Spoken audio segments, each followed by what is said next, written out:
Pemirsa, terima kasih Anda masih bersama kami di Kabar Utama Pagi. Pemerintah terus menggenjot industri pariwisata. Kekayaan alam yang dimiliki Indonesia menarik wisatawan domestik dan mancanegara. Berikut wawancara reporter kami Felicia Amelinda bersama Zita Anjani, utusan khusus Presiden bidang pariwisata untuk membahas seputar potensi pariwisata Indonesia.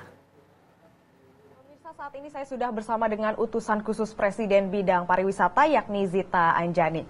Halo Ibu Zita. Halo Mbak Felicia. Apa kabar Bu? Baik, Alhamdulillah. Sehat ya Bu ya? Ya. Alhamdulillah sehat.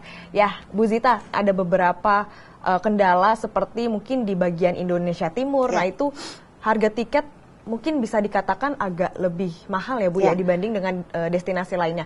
Itu bagaimana Bu Zita melihatnya Bu? Ya, sebagai utusan khusus Presiden khususnya di bidang pariwisata, tentu saya selain berkoordinasi juga melakukan monitoring dan evaluation. Perintah Presiden itu satu terkait dengan harga tiket harus turun. Ya, jadi bukannya stabil, bukannya bagaimana turun. Jadi spesifik turun khususnya di momen libur Nataru. Nah, kemarin itu bagus turun karena subsidi kita terkait harga tiket ke maskapai itu cukup besar. Nah, kemarin sempat tanggal 20 Desember pemantauan saya naik. Tapi langsung selaku UKP saya sampaikan, ini jangan sampai naik. Ya, jangan sampai naik. Langsung turun. Jadi kemarin sempat terpantau itu di Indonesia bagian timur. Kita tahu juga Bapak Presiden perhatiannya terhadap Indonesia Timur itu sangat luar biasa. Sempat naik, kemarin nggak wajar Mbak. Biasanya kan 2 kali lipat itu udah tinggi. Ini kemarin sempat 6 kali lipat di Kupang ya. Jadi naik hampir 12 juta di tanggal 20 Desember dan CGK Manado hampir 14 juta. Setelah saya informasikan langsung koordinasi juga dengan kementerian-kementerian terkait dan tentu dengan pihak maskapai langsung turun. Jadi sekarang terpantau kondusif, harga stabil, tidak ada kenaikan yang aneh-aneh, ditambah juga dengan melonjaknya jumlah wisatawan tetap stabil. Jadi ini saya apresiasi koordinasi kita di antara Kemenko terkait dan juga kementerian, lalu pihak maskapai, so far so good gitu.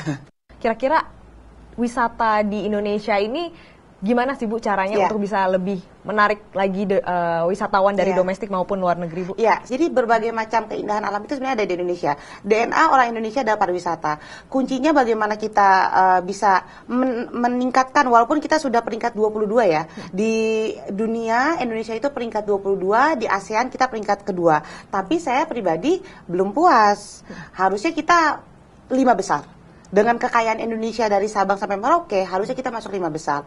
Nah, jadi bagaimana meningkatkannya? Kita harus upgrading dari segi SDM-nya. Karena kita punya target tadi, Pak Presiden kan ingin kenaikan ekonomi kita mencapai 8-10%. Nah, salah satu pemasukan terbesar kita adalah pariwisata. Sekarang di 4%. Kalau rata-rata negara seperti Malaysia, Singapura, Thailand itu konsisten di 7% Mbak. Pemasukan dari pariwisata ke PDB-nya.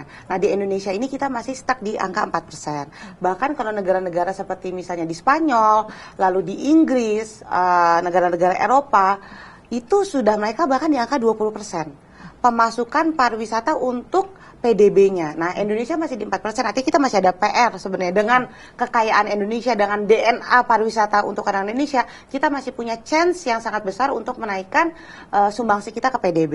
Ibu, terakhir nih Bu ya, kira-kira apa saran dari Ibu untuk masyarakat yang sekarang lagi berpergian ke domestik maupun ke luar negeri dalam momen libur ini Bu? Saya lihat banyak di sosial media banyak yang wisata ke luar negeri, ya nggak apa-apa, itu pilihan masing-masing.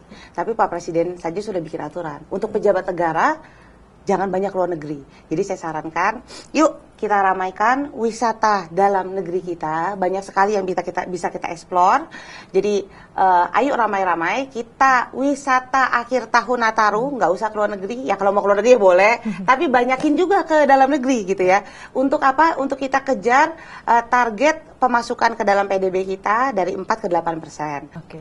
Baik, terima kasih banyak Sama-sama, Ibu Zita Mbak. atas waktunya. Selamat beraktivitas kembali ya Bu ya. Sama-sama, Sehat selalu. Ya pemirsa, itu dia tadi sedikit perbincangan dengan utusan khusus Presiden bidang pariwisata dari Jakarta, Felicia Amelinda Andri Panca, TV One mengabarkan.